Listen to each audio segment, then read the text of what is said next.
after I moved here, I had built, a small group of locals that could really help me with everything.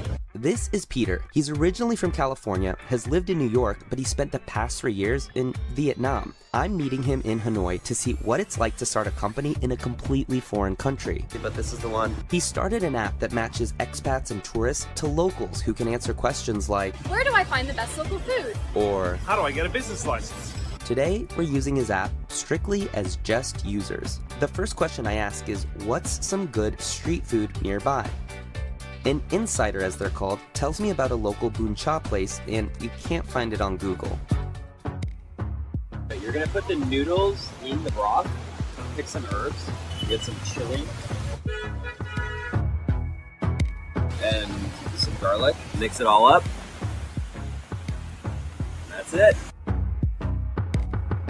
Peter wants tourists and new expats to experience Vietnam like a local. This lady makes the best pork patties.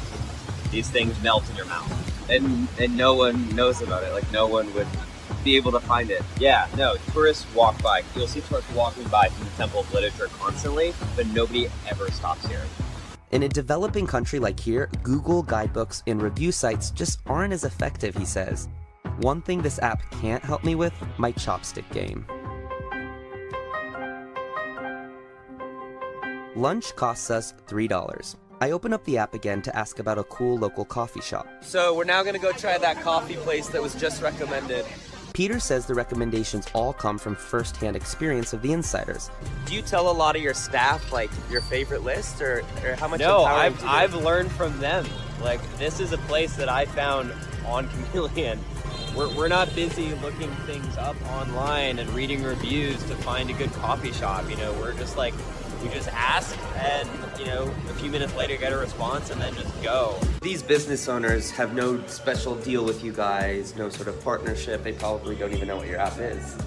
Exactly. He probably has no idea what Chameleon is. At coffee, I ask him how he ended up in Vietnam. I was living in Brooklyn next door to a Vietnamese restaurant. I would eat there 3 times a week. I had heard amazing things about the people, the architecture, and of course loved the food, so thought, why not? Peter says he's seen rapid growth here in Vietnam. The amount of people I see coming in, and increasingly the amount of friends that are even contacting me that are saying, hey, I'm moving to Vietnam, how did you do it? It's incredible. He's hoping to capitalize off of it as companies bring more and more foreigners into Vietnam. There is so much smart talent in this place, bilingual, well-educated. I think this is the next frontier of, Asia and the world. We make our way to one of the co-working spaces where I meet some of the people powering the app. Yeah. Good job, Blaze. Yeah, I did. That was you. That was amazing. That was excellent. That's good. Peter leads a meeting with his team. I want to implement in the next few days. We end the day at one more place. This time, it's Peter's recommendation. Anh nói tiếng Việt, cảm ơn.